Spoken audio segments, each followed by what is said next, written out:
मैं गढ़वाल का रहने वाला हूँ। हालांकि मैं कभी वहाँ गया नहीं, मैं तो वहाँ की बोली भी नहीं जानता। फिर भी एक दिन मेरी माँ ने मुझसे कहा कि मैं पिछली कुछ रातों से सपनों में गढ़वाली में बड़बड़ाता हूँ। पर इससे भी अमेजिंग तो ये था कि मैं सपने में जीतू बगड़वाल होता हूँ और अपनी सदियों पुरानी प्रेमिका भरना से बातें करता हूँ। I was shocked. और इन सपनों से परेशान होकर मैंने खुद उत्तराखंड जाकर इस जीतू बगड़वाल और उसके सपनों की सच्चाई पता लगाने का फैसला किया। और वहां जाकर पता चला ये जीतू बगड़वाल एग्जिस्ट्स। वो 17वीं सेंचुरी का एक जमींदार हुआ करता था। गांव वाले आज भी किसी देवता की तरह रिचुअल करके उसकी आत्मा को बुलाते हैं।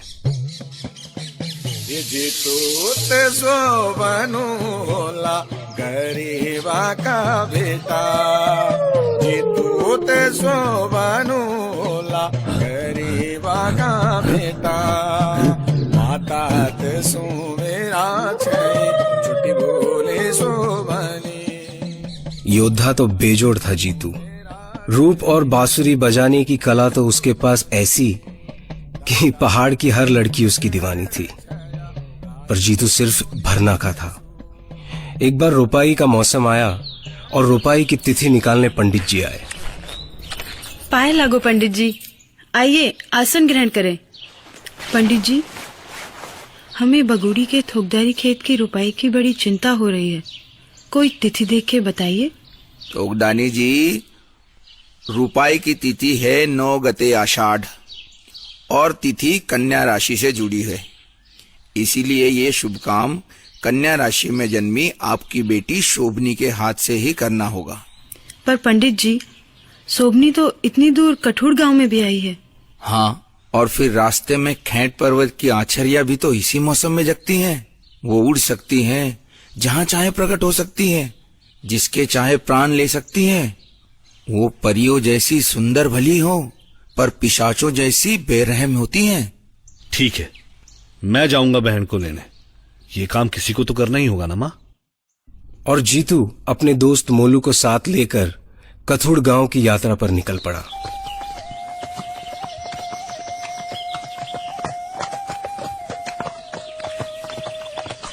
जीतू और मोलू खेंट पर्वत के ऊंचे नीचे रास्तों पर चले जा रहे थे कि तभी जीतू ने एक सुंदर आवाज सुनी। खेचाली माजी बेरियो की दानी, आँखों माँ चूंद आंसू को पानी, राते की जून जब धार आंधी। मोलू, तूने सुना? भरना की आवाज। दोस्त, भरना मुझे बुला रही है। दोस्त जीतू, हमने कहा था हम रास्ते में भरना की बात नहीं करेंगे। क्या करूं मोलू, जब तक ये सांस है मैं भरना को भूल नहीं सकता। मोलू, शोभनी को लेने तू चला जा, मैं भरना से मिलकर आऊंगा। पर जीतू सुन तो। उधर मोलू शोभनी की ससुराल के लिए निकला और इधर जीतू घोड़े से उतरकर बांसुरी बजाने लगा।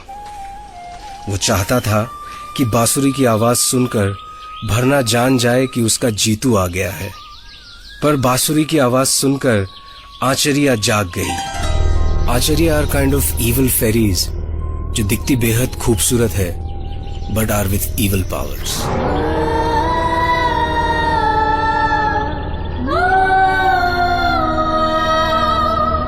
बहनों सुनो तो, इतनी सुंदर बांसुरी कौन बजा रहा है? किसकी बांसुरी हमारे प्राण खींचे लिए जा रही है?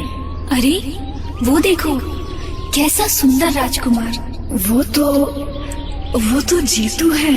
हमें जीतू चाहिए, चलो उसे लेकर आते हैं। जीतू, ए जीतू, तुझ पर हमारा दिल आ गया है, तुझे हमारे साथ चलना होगा। जीतू 100 लड़ाकों से लड़ सकता था, पर वो जानता था कि इन आचरियों से तो दुनिया की कोई ताकत नहीं जीत सकती। इसलिए उसने उनके सामने हाथ जोड़ के विनती की। हे आचार्यों, मैं हाथ जोड़ता हूं तुम लोगों की, मुझे जाने दो। तू जान से भी जाएगा जीतू।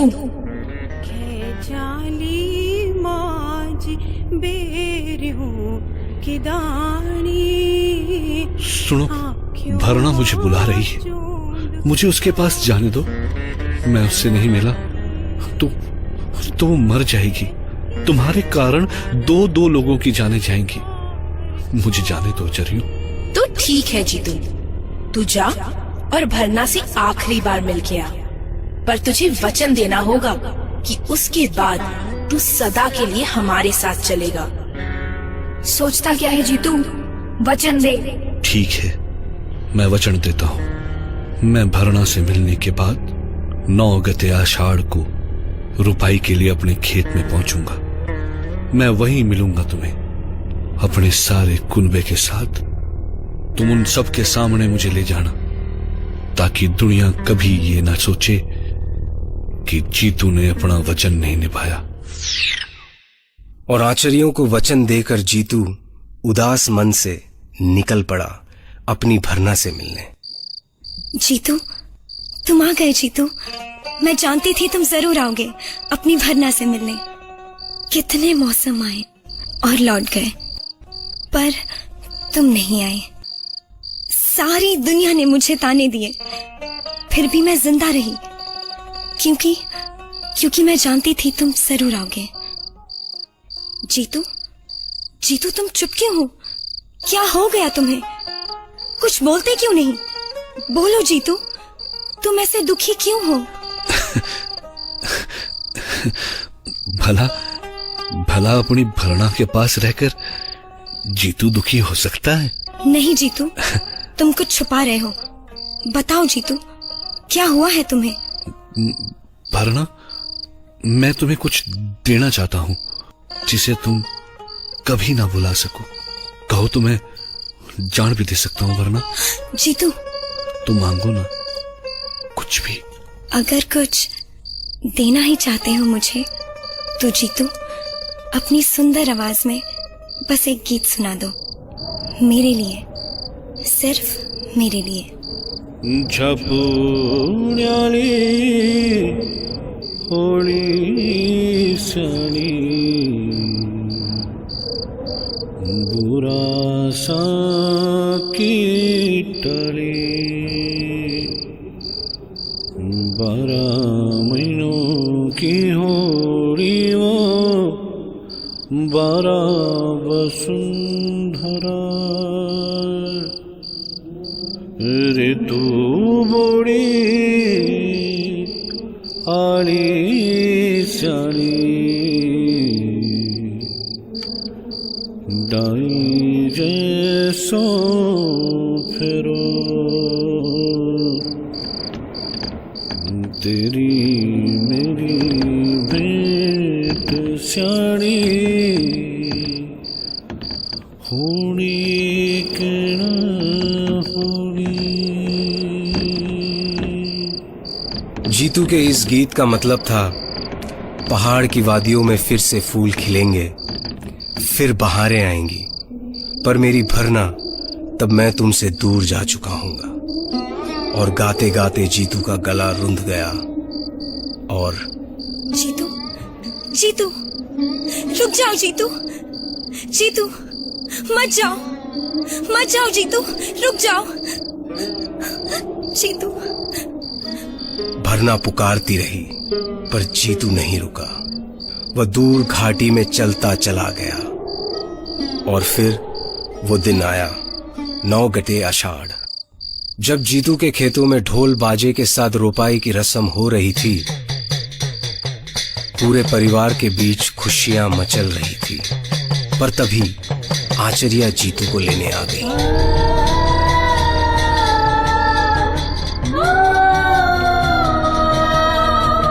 जीतू, ए जीतू, चल जीतू, देख हम आ गए।